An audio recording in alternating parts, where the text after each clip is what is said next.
A'udzubillahi minasyaitonirrajim. Bismillahirrahmanirrahim.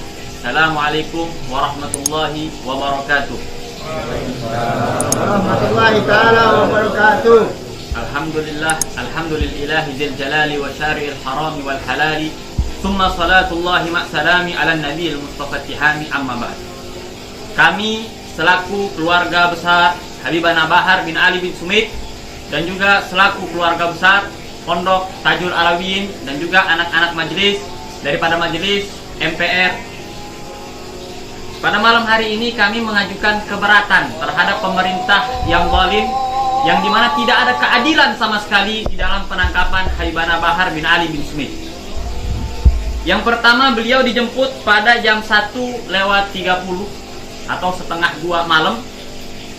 Keberatan yang pertama, polisi menjemput Habib Bahar dengan 25 mobil pribadi dan juga dengan 5 truk brimob bersenjata lengkap. Ini ada maksud apa? Apakah Habib Bahar seorang teroris? Apakah Habib Bahar seorang pembunuh? Apakah Habib Bahar membuat suatu kasus yang sangat besar sehingga pemerintah yang tidak ada keadilan sama sekali dalam diri mereka menjemput Habib Bahar sebagaimana menjemputnya seorang teroris? Itu yang pertama.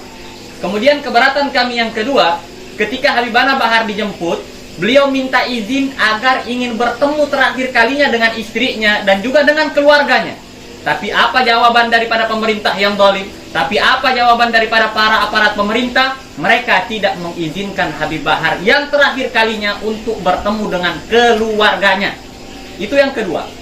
Kemudian saudara-saudara, yang ketiga, ketika Habibana Bahar terakhir kali meminta izin kemudian agar bisa berpamitan dengan anak-anak majelisnya dan juga agar bisa berpamitan dengan santri-santrinya, Habib Bahar minta izin agar bisa dipertemukan untuk terakhir kalinya di majelis. Itu pun juga masih tidak diperbolehkan oleh aparat pemerintah yang zalim, yang tidak ada keadilan di dalam diri mereka. Kemudian keberatan kita yang kedua, kemudian keberatan kita yang ketiga adalah Habib Bahar dipindahkan di lapas Gunung Sindur.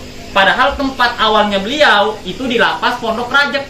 Tapi kenapa kok dipindahkan di lapas Gunung Sindur? Di situ tempat para teroris, di situ tempat para narkoba. Kasus Habib Bahar apa? Apakah seberat itu sehingga Habib Bahar harus dipindahkan di lapas Gunung Sindur, tempat para teroris?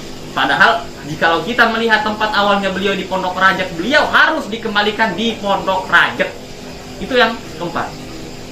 Kemudian yang kelima adalah ketika keluarga istrinya dan juga uminya dan juga keluarga-keluarganya yang lain ketika ingin menjenguk Habib Bahar di Gunung Sindur juga dengan pengacaranya, justru tidak diperbolehkan untuk masuk. Padahal itu sudah hak bagi keluarganya Habib Bahar dan juga sudah hak bagi pengacara untuk bertemu langsung melihat kondisi dan situasinya Habib Bahar. Karena beliau ditangkap dalam keadaan sakit, beliau ditangkap dalam keadaan kurang sehat.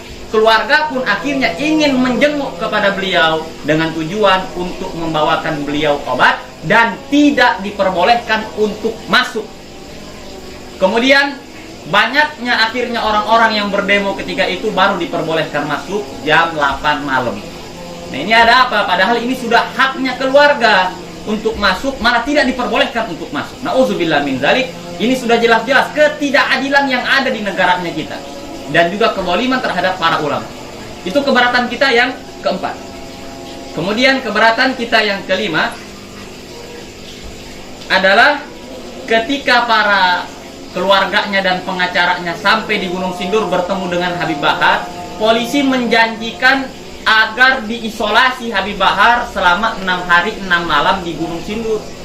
Tapi apa jadinya? Belum 1 hari malah Habib Bahar sudah dipindahkan lagi di lapas Nusa Kambangan, di lapas Nusa Kambangan.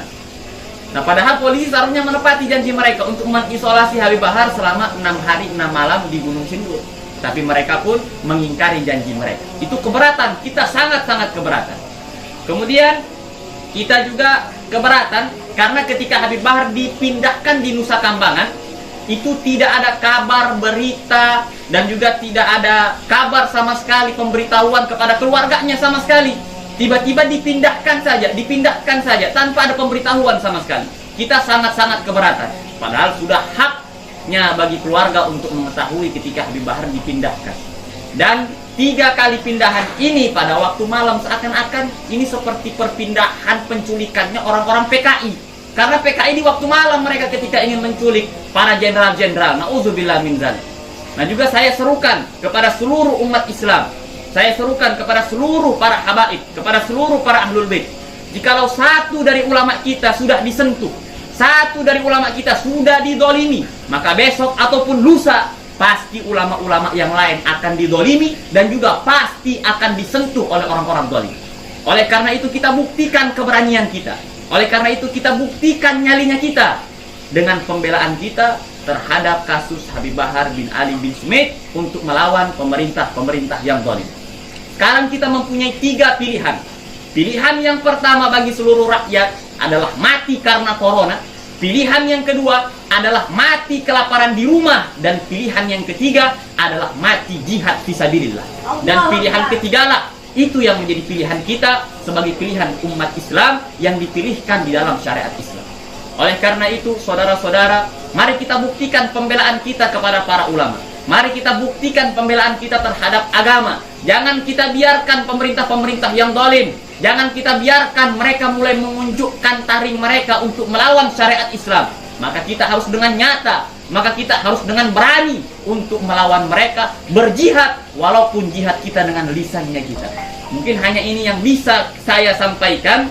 Dan juga saya sebagai perwakilan daripada keluarga Tajul Alawiyin, keluarga Habib Bahar bin Ali bin Smith mengucapkan mohon maaf jika ada kesalahan. Wabillahi taufiq wal hidayah. Wassalamualaikum.